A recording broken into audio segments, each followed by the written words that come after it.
Hi everybody, it's Auntie Lisa. On June 10th, 2021, I made some gift soaps.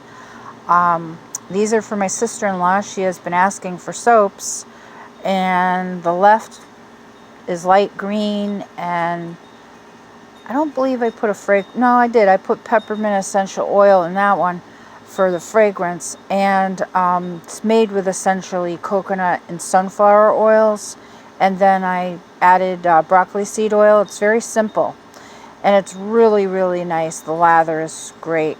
And then on the right is a coffee soap made with coffee bean oil, and it has a really nice buttery smell to it, aroma.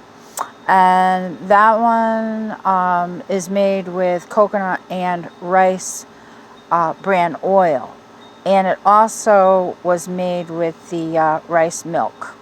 So we have that, and that one was topped off with broccoli seed oil also.